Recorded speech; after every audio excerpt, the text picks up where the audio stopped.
Have you ever felt like you're caught in a storm with waves of stress and anxiety crashing over you? It feels overwhelming, right? We all have those days, those moments where everything seems to be going wrong. But what if I told you there's a simple, powerful anchor that can keep you steady even in the roughest seas? It's not some magic trick. It's the profound power of a thankful heart. Today, I want to share a story with you, a story that completely changed my perspective and I hope will bring a little more peace into your life too. There once was an old gardener named Elias who was known throughout his village for two things: his magnificent garden that bloomed vibrantly in every season, and his unshakable sense of peace. People would come from all around, not just to admire his flowers, but to simply be in his presence. One day, a young, stressed-out merchant, overwhelmed by his troubles, visited Elias. He saw the old man calmly tending to his roses, a gentle smile on his face.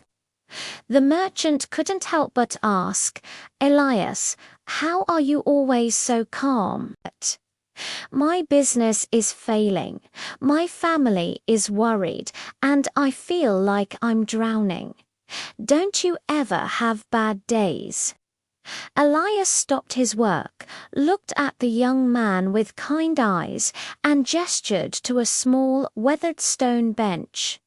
"Sit with me," he said. "You see this garden? It's not always perfect. Sometimes pests attack the leaves. Sometimes a frost comes unexpectedly.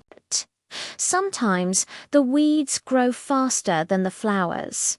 He then pointed to a particularly beautiful patch of sunflowers. Heads turned towards the light.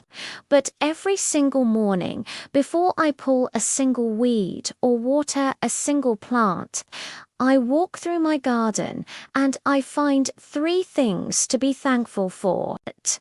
It might be the way the dew sparkles on a spider's web. It might be the sweet fragrance of the jasmine, or it might simply be the strength in my old hands to do the work I love."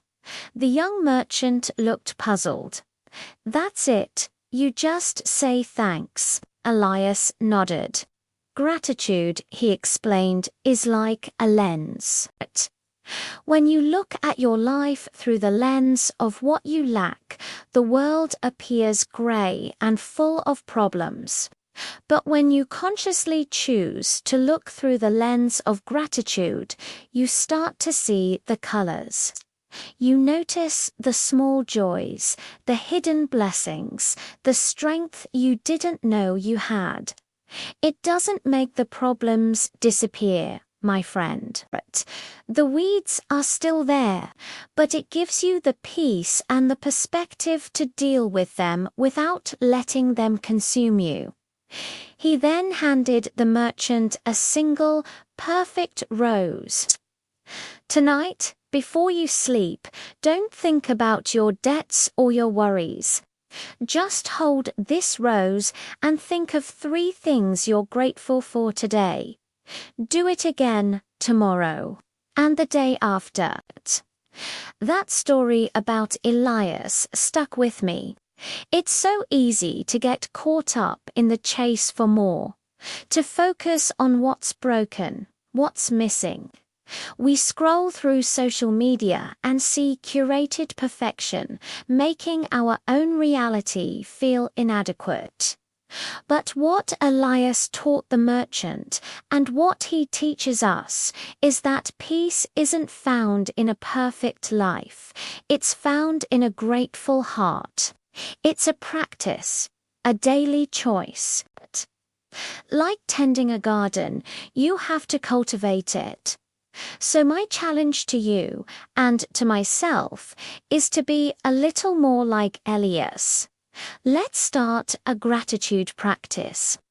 It could be a journal, a mental list before bed, or just a quiet moment in the morning. Notice the warmth of your coffee cup, the sound of a loved one's laughter, the simple fact that you woke up to a new day. When you shift your focus from what's wrong to what's right, something amazing happens. Your stress doesn't seem so monumental.